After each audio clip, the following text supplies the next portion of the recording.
Apakah sebutan teis dan ateis relevan dengan Tantra dan penganutnya?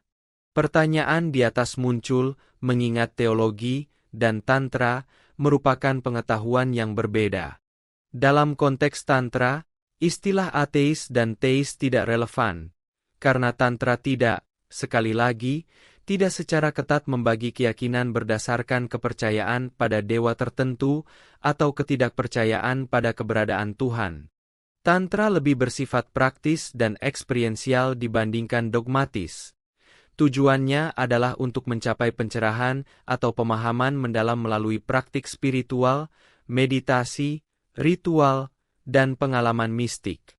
Oleh karena itu, Tantra melampaui dikotomi teistik, percaya pada Tuhan, atau ateistik, tidak percaya pada Tuhan, yang khas dalam pandangan yang umum, atau para teolog atau agamis, karena memang merupakan konsep yang sama sekali berbeda, jadi tidak relevan menilai hal yang punya nilai yang berbeda.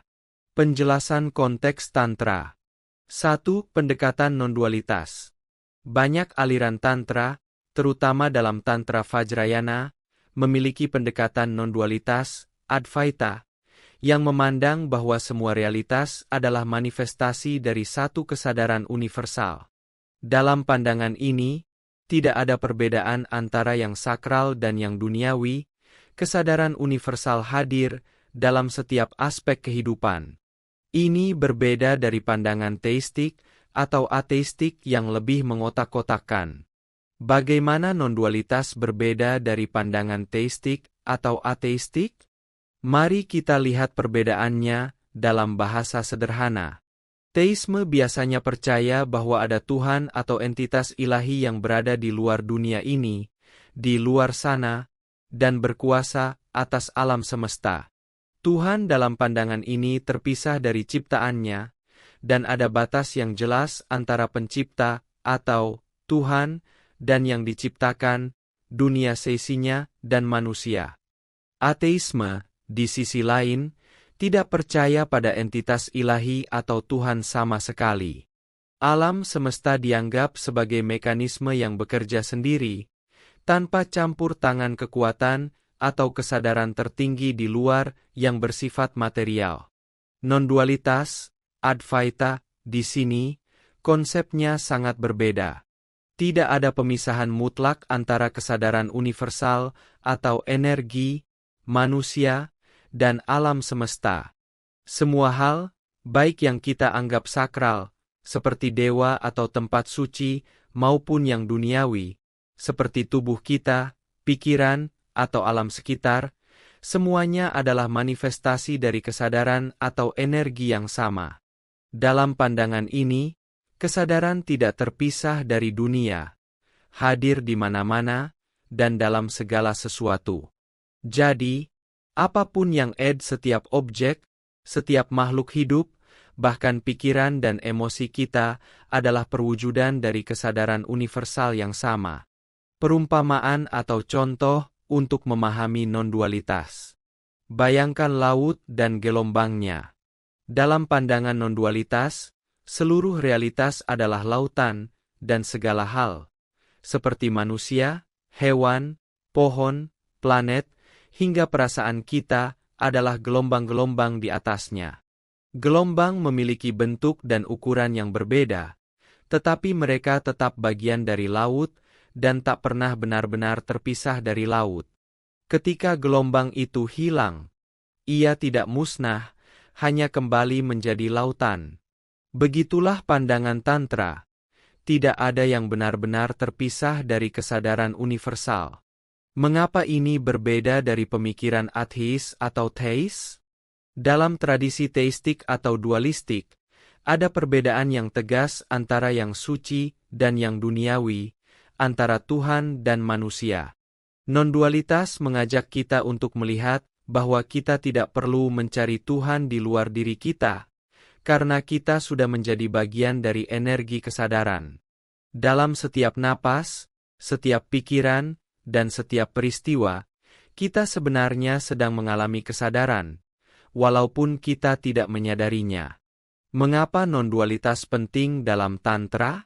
Pendekatan non-dualitas penting dalam Tantra karena membantu orang untuk melampaui perbedaan antara yang mereka anggap baik atau buruk, sakral atau profan, rendah atau tinggi.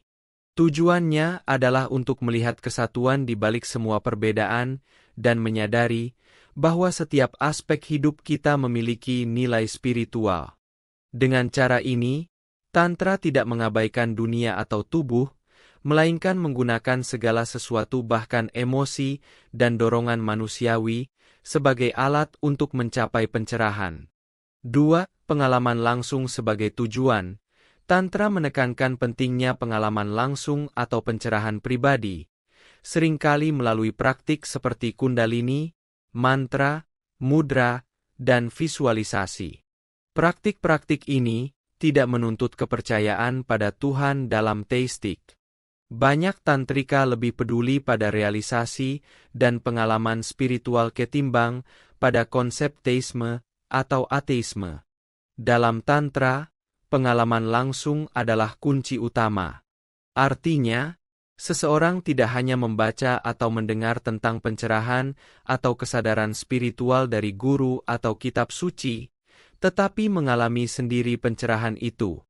Fokus Tantra adalah agar setiap individu menyelami kesadaran dan kekuatan dalam diri mereka melalui praktik langsung, tanpa harus bergantung pada kepercayaan atau konsep tertentu tentang Tuhan. Bagaimana pengalaman langsung bekerja dalam Tantra? Tantra mengajarkan bahwa tubuh, pikiran, dan energi kita memiliki potensi besar untuk mencapai kesadaran tertinggi. Untuk membuka potensi ini, para praktisi, disebut tantrika, menggunakan latihan-latihan seperti kundalini, mantra, mudra, dan visualisasi. Mari kita lihat beberapa contoh untuk memudahkan pemahaman. Kundalini. Kundalini adalah energi spiritual yang diyakini berada di dasar tulang belakang kita. Dalam Tantra, tujuan banyak latihan adalah membangkitkan energi ini agar mengalir naik melalui tulang belakang, melewati pusat-pusat energi dalam tubuh yang disebut cakra. Ketika energi ini terbangkitkan sepenuhnya, praktisi dapat merasakan pencerahan atau kesatuan dengan alam semesta. Dalam proses ini, praktisi tidak perlu percaya pada dewa tertentu. Mereka hanya mengikuti latihan dan merasakan sendiri efeknya. Mantra. Mantra adalah kata atau frasa suci yang diulang-ulang, baik dengan suara keras maupun dalam hati. Contohnya adalah mantra Om, yang sering digunakan dalam meditasi. Tujuannya bukan hanya untuk memohon kepada dewa, tetapi untuk mengubah energi dan keadaan pikiran praktisi. Dengan pengulangan mantra, seseorang bisa mencapai keadaan tenang dan terfokus, yang membuat mereka lebih dekat dengan pengalaman batin yang dalam. Mudra. Mudra adalah gerakan tangan atau posisi tubuh tertentu yang digunakan untuk mengarahkan energi. Bayangkan seseorang menghubungkan jari telunjuk dan ibu jari mereka saat bermeditasi. Ini adalah salah satu mudra sederhana yang disebut Gyan Mudra, yang membantu meningkatkan konsentrasi dan ketenangan pikiran. Tantrika menggunakan mudra sebagai cara untuk mengatur energi tubuh tanpa harus memuja siapapun. Visualisasi. Dalam Tantra, visualisasi adalah membayangkan sesuatu yang sakral atau kekuatan tertentu di dalam pikiran. Misalnya, seseorang bisa membayangkan cahaya terang di pusat dahi mereka, yang melambangkan mata ketiga atau cakra kebijaksanaan. Melalui visualisasi ini, praktisi bisa mengakses perasaan damai atau wawasan yang mendalam, tanpa harus percaya pada entitas eksternal. Mengapa pengalaman langsung ini tidak membutuhkan teisme atau ateisme? Pendekatan ini lebih mementingkan praktik nyata daripada kepercayaan tertentu. Praktisi Tantra tidak diminta untuk menerima Tuhan sebagai sosok tertentu atau menolak keberadaannya. Mereka hanya mengikuti teknik yang mengarah pada perubahan dalam diri mereka sendiri. Dengan begitu, Tujuan Tantra bukanlah untuk meyakinkan seseorang tentang keberadaan Tuhan, tetapi untuk mengungkapkan potensi spiritual yang sudah ada di dalam diri setiap orang. Contoh dalam kehidupan sehari-hari. Anggaplah seseorang melakukan meditasi harian dengan mantra Om, atau latihan pernapasan untuk menenangkan pikirannya. Setelah beberapa waktu, ia mulai merasa lebih damai, terkendali, dan memiliki pemahaman baru tentang dirinya sendiri. Ia tidak perlu percaya pada konsep Tuhan untuk mengalami manfaat ini. Pengalaman tersebut datang dari dalam dirinya melalui praktik langsung, bukan dari keyakinan luar. Jadi, dalam Tantra, yang paling utama adalah mengalami pencerahan batin itu sendiri. Dengan begitu, seseorang tidak harus terjebak pada kepercayaan atau perdebatan tentang Tuhan, karena pengalaman spiritual dapat ditemukan melalui latihan langsung yang bisa dilakukan siapa saja. 3. Beragamnya deitas, entitas kesadaran dalam Tantra. Meski ada dewa-dewi yang terlibat dalam ritual Tantra, mereka seringkali dipandang bukan sebagai entitas eksternal, melainkan sebagai aspek energi kosmis atau kesadaran yang harus diakses dan diinternalisasi oleh praktisi. Praktik ini bisa dilakukan oleh seseorang dengan pandangan ateistik, karena deitas ini lebih dilihat sebagai simbol energi daripada dewa yang harus disembah. Dalam Tantra, meskipun sering melibatkan dewa-dewi dalam ritual atau meditasi, para praktisi tidak selalu memandang deitas ini sebagai dewa yang berada di luar diri mereka yang perlu disembah. Sebaliknya, para dewa-dewi ini dianggap sebagai simbol energi atau aspek kesadaran yang sebenarnya sudah ada dalam diri kita. Dengan kata lain, dewa-dewi ini dilihat sebagai representasi dari kekuatan atau kualitas tertentu yang bisa diaktifkan atau diakses oleh praktisi. Mengapa deitas dalam Tantra dipandang sebagai energi atau aspek kesadaran? Tantra berfokus pada pengalaman langsung dan pengembangan diri, sehingga setiap dewa atau dewi dalam Tantra seringkali dianggap sebagai personifikasi dari kekuatan atau kualitas batin tertentu. Praktisi memvisualisasikan atau bermeditasi dengan deitas ini bukan untuk meminta bantuan eksternal, tetapi untuk mengaktifkan kualitas-kualitas tersebut dalam dirinya. Contohnya, Dewi Kali.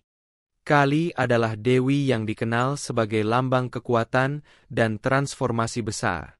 Dalam Tantra, ketika seseorang bermeditasi dengan Kali, tujuan utamanya bukan untuk menyembah Kali sebagai sosok eksternal, tetapi untuk membangkitkan kekuatan dalam diri mereka sendiri. Misalnya, keberanian untuk menghadapi ketakutan atau kemampuan untuk mengatasi keterbatasan batin. Dengan berfokus pada Kali, seseorang mengakses energi transformasi yang sudah ada di dalam diri mereka. Dewa Ganesha.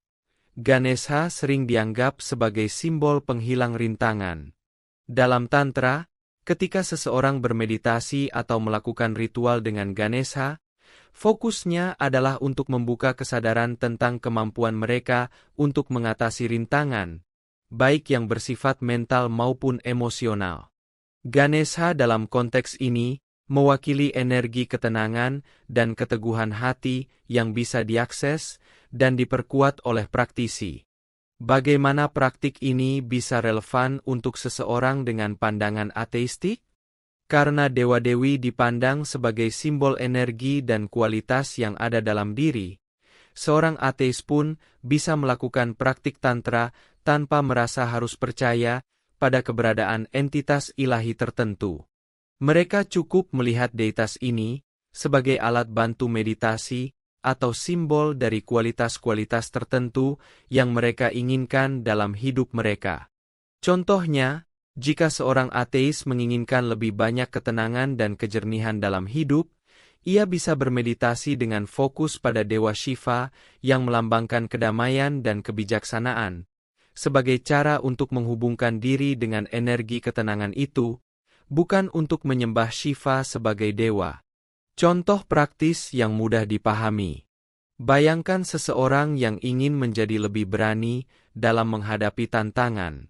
Dalam Tantra, ia bisa menggunakan Dewi Durga sebagai simbol keberanian dan kekuatan batin. Saat bermeditasi dengan visualisasi Dewi Durga, orang tersebut membayangkan bahwa ia sedang menyerap sifat-sifat Durga, seperti keberanian, ketenangan, dan ketegasan. Praktik ini membantu mereka mengembangkan keberanian dalam diri, karena mereka sudah terhubung dengan energi yang dilambangkan oleh Durga. Dengan cara ini, deitas dalam Tantra menjadi alat atau jalan untuk menumbuhkan kualitas dalam diri. Ini tidak mengharuskan kita untuk menganggap dewa-dewi tersebut sebagai sosok yang berkuasa atas kita, melainkan sebagai cermin dari potensi batin kita sendiri. 4. Kebebasan spiritual. Yang dimaksud tentang kebebasan spiritual adalah Tantra sering memandang segala sesuatu sebagai jalan menuju pencerahan, termasuk aspek kehidupan yang dalam agama teistik mungkin dianggap tidak suci atau bertentangan dengan kehendak ilahi. Dalam pandangan ini, pencerahan bisa dicapai dengan atau tanpa kepercayaan pada Tuhan. Dalam Tantra, ada konsep yang disebut kebebasan spiritual.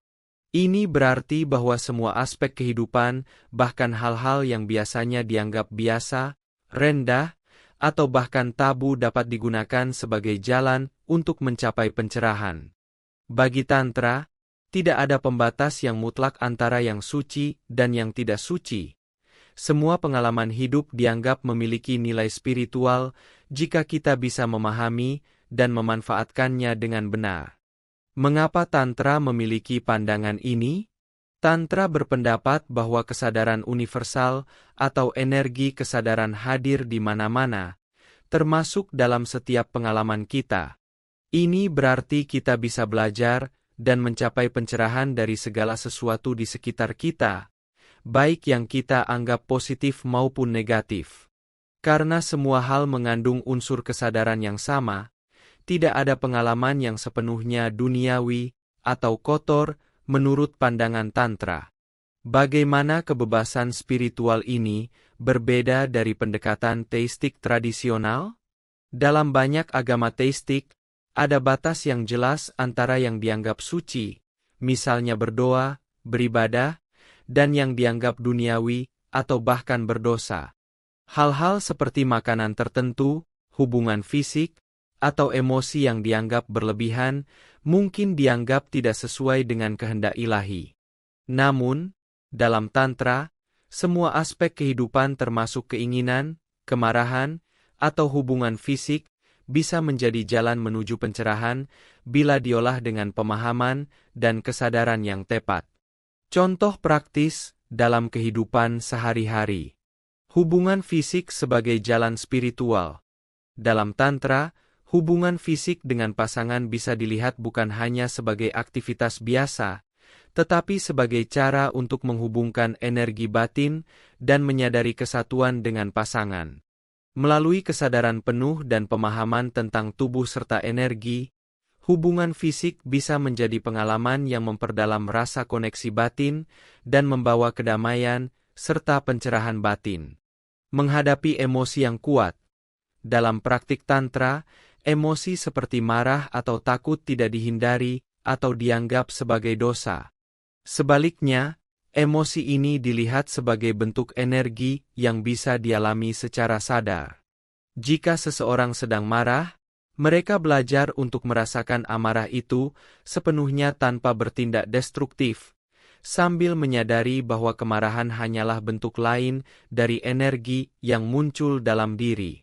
Dengan begitu, mereka bisa memprosesnya dan mengubahnya menjadi kekuatan atau ketenangan. Menikmati hidup sehari-hari dengan penuh kesadaran. Bagi banyak praktisi Tantra, bahkan kegiatan sehari-hari, seperti makan atau berjalan-jalan, bisa dijadikan latihan spiritual. Ketika makan, misalnya, mereka akan menikmati rasa, tekstur, dan aroma makanan dengan penuh kesadaran, merasakan setiap gigitan dan menghargai pengalaman tersebut sepenuhnya. Melalui kesadaran ini, aktivitas sehari-hari menjadi sarana untuk menyentuh kedamaian dan hadir sepenuhnya di setiap momen. Mengapa pandangan ini cocok bagi yang tidak percaya pada Tuhan?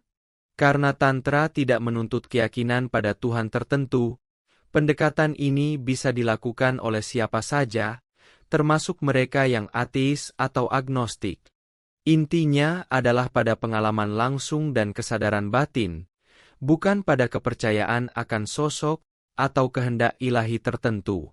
Bagi Tantra, kebebasan spiritual berarti bahwa semua pengalaman hidup, tidak peduli seberapa sederhana atau rumitnya, bisa menjadi jalan menuju pemahaman yang lebih dalam tentang diri dan kesadaran. Hal ini bisa dipetik dalam Tantra. Konsep teisme atau ateisme tidak menjadi relevan karena bukan titik fokus utama. Karena orientasi Tantra adalah pada pengalaman spiritual langsung dan pembebasan, seseorang bisa menjadi praktisi Tantra tanpa perlu mengidentifikasi diri sebagai ateis atau teis, menjadikannya fleksibel dan lebih bersifat inklusif secara filosofis.